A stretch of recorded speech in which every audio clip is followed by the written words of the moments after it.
were I to categorize my food preservation technique overall for 2024, it would be fermentation. I am actually relatively new to fermenting in comparison to canning. I've never personally pressure canned because it kind of makes me a bit paranoid. Sometimes I have a tendency to forget and walk away from the stove and that sort of thing. You can't really do that with a pressure canner. However, I've water bath canned quite a bit in the past, particularly in regards to tomatoes and applesauce. I pretty much make the best applesauce in the entire world, just saying.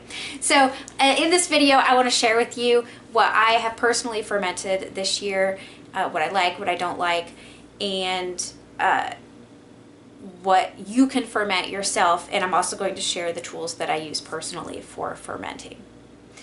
As you might imagine, I don't really do things like everybody else does. I experiment a lot. I did ferment a lot of peas this spring because I had a lot of peas this spring. I ate them all, so I can't show them to you.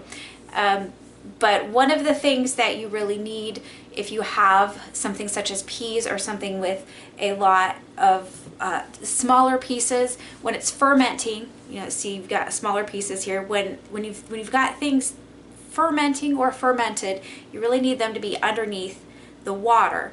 You need them to be submerged in the liquid. And so because of that, when you've got small things, you need something besides fermentation weights to hold that down. Now, a lot of people use grape leaves. I don't have a grapevine. Others use cabbage leaves. I have terrible luck with growing brassicas. So that's not really a good option for me. So instead, I use plantain. I allow some plantain to grow in my garden, and plantain grows here and there elsewhere as well, but the plantain from my garden makes large leaves for me, and so I use that to hold down smaller things. Let me see if I have an example here. I don't really have an example, I don't think. Yeah, I do. This is plantain. This is a plantain leaf here. I think it could be a squash. Actually, this is a squash leaf. I also use the large squash leaves for this purpose. Just grab it. Literally, it's just a squash leaf. So you can use a pumpkin leaf. You can use a butternut squash leaf. You can use a zucchini leaf. Just grab it, rinse it off like you do the rest of your produce, and then put it down here, and then put a fermentation weight on top of it.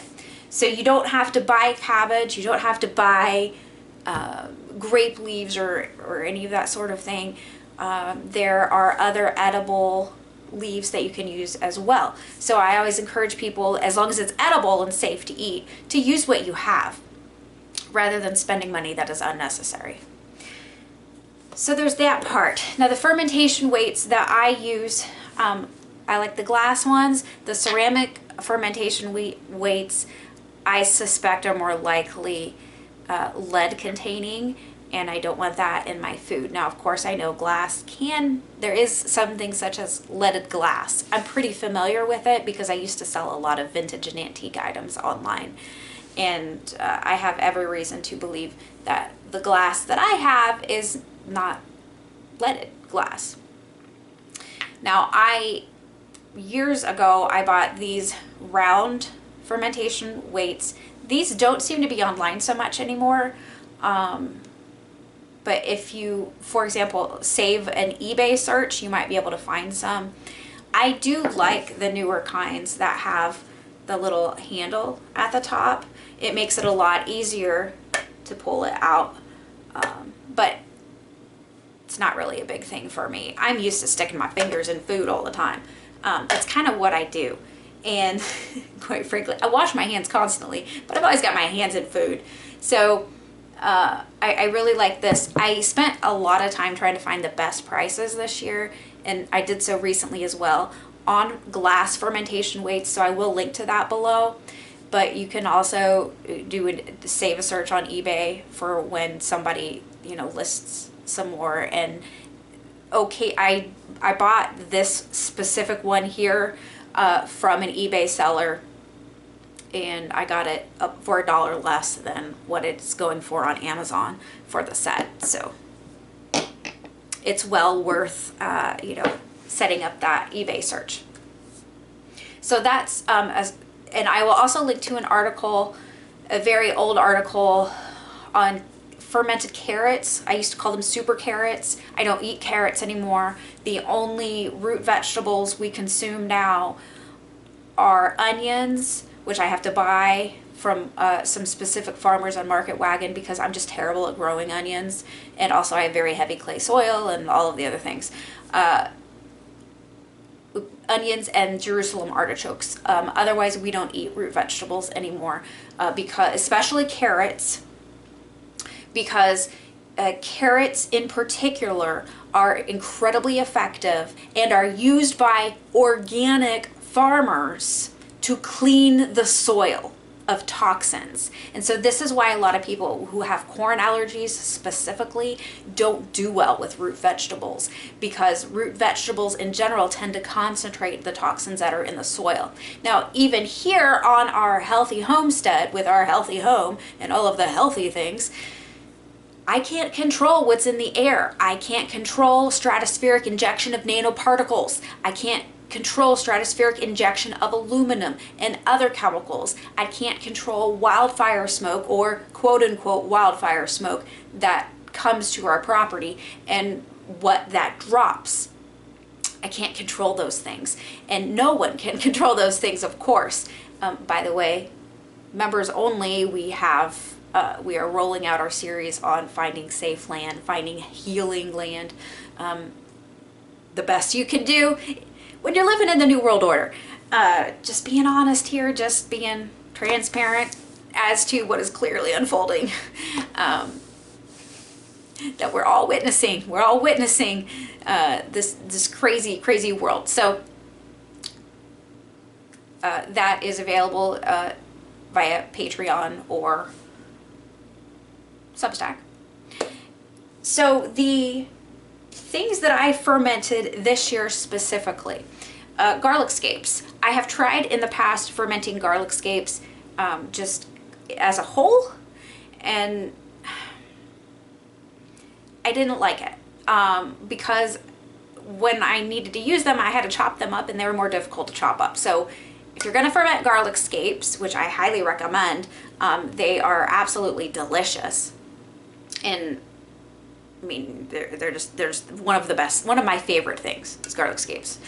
I recommend chopping them up first. And then, so once they're all fermented, then they will stay under the liquid and you can remove your fermentation weight and everything. Another option that I recently discovered in regards to fermentation weights. This might surprise you, okay? But my carrot article that I was referencing earlier, I apologize, I'm a bit tangential today, I'm kind of tired. The carrot article shows you how I used plastic bags as fermentation weights, which you can as well. So if you don't want to spend any money, or you're super, super, super broke, then that is an option for fermentation.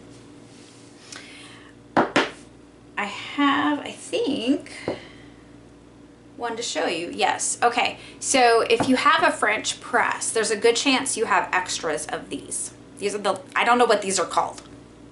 Filters? French press filters, maybe? I'm not sure what they're called. They look like fine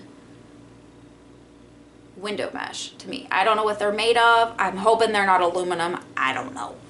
But I ran out of fermentation weights and I had to figure something out, and I didn't want to use baggies. I wanted to be able to screw on the top. So I used this, believe it or not, and I pressed it down, and it works. It works. So something to consider, but again, I don't know what kind of metal it is. I'm not really a big fan of that. I don't like, but it is what it is. So here's the, I have an entire shelf full plus more of tomato sauce, fermented tomato sauce. So this is super easy. Here's my recipe. 1 or 2 garlic cloves, a handful or 2 of onions, some tomatoes, 4 teaspoons, teaspoons or tablespoons. I forget. I'm gonna have to look it up, and then I will write that below. Okay, so look below as to how much sea salt. And then I put 3 leaves of basil, and I shake and then I put the lid on, shake it up a lot, and then once it's down some, because you want to mix it all up, shake it up, but then once it's maybe down to here or so, then I add some more tomatoes, shake it up again really, really well, and then I put a weight on it to push things down underneath the liquid. It sits there 3 days, and then I throw it in the fridge.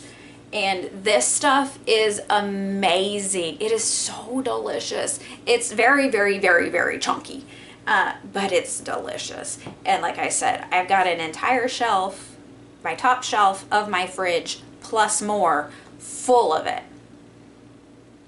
I like it a lot.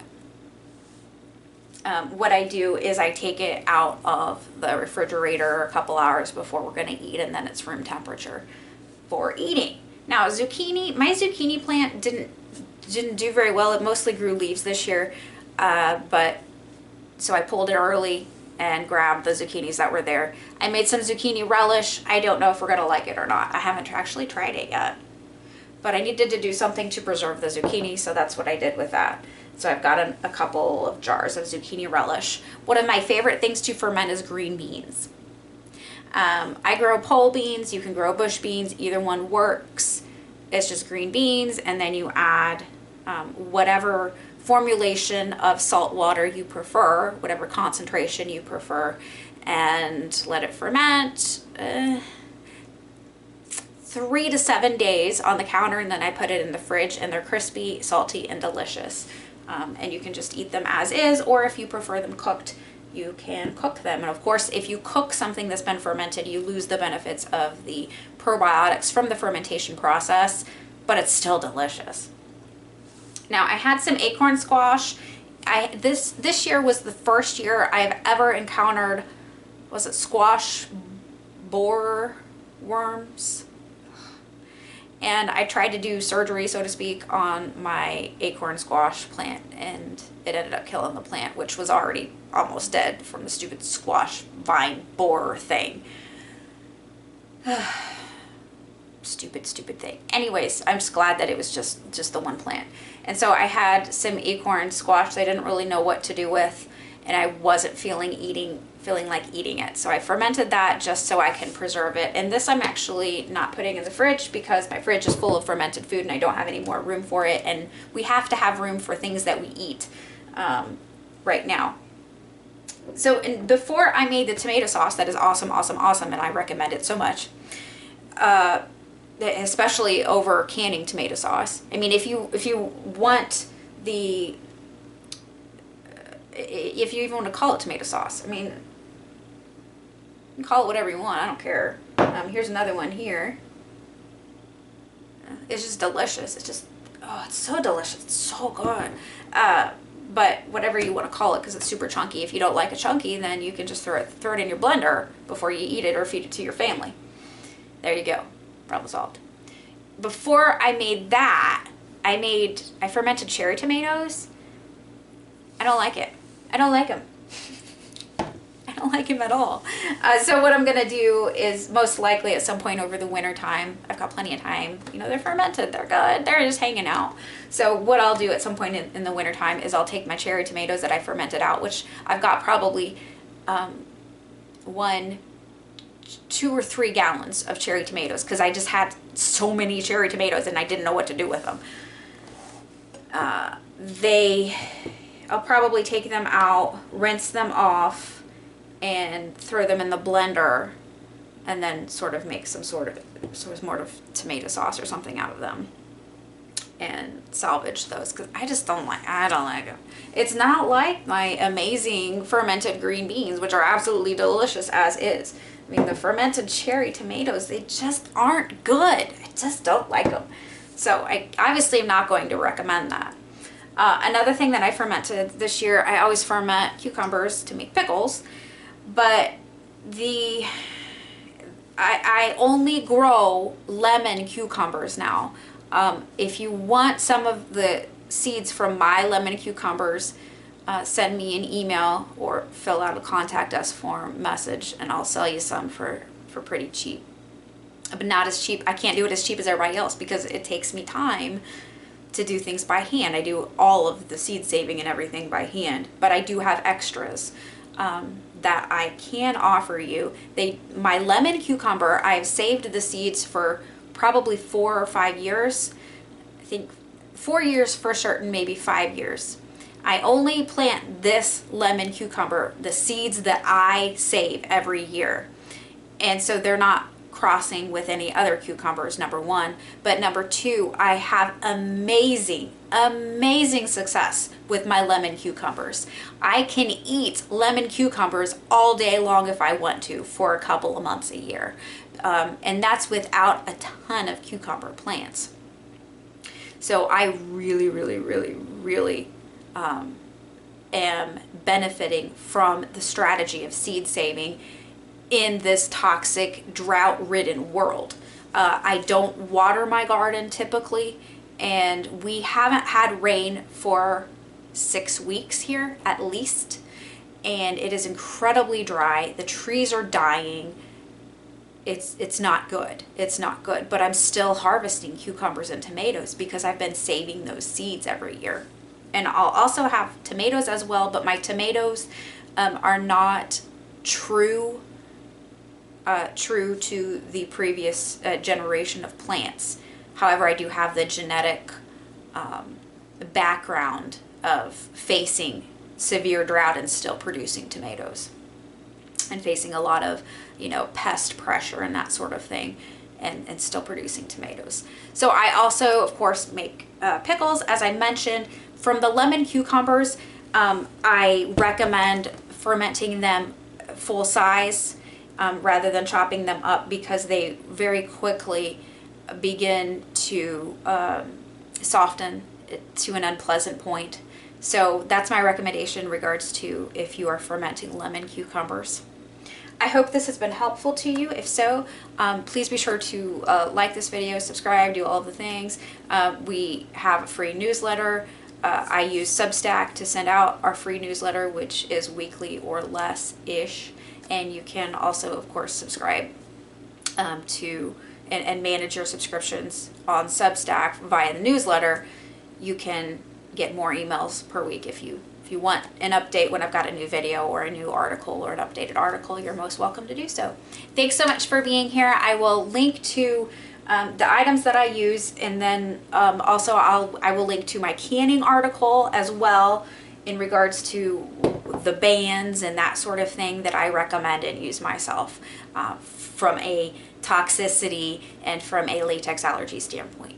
Thanks so much for being here. Have a most beautiful and blessed day. Go ferment something. It's not too late. Non-toxic out.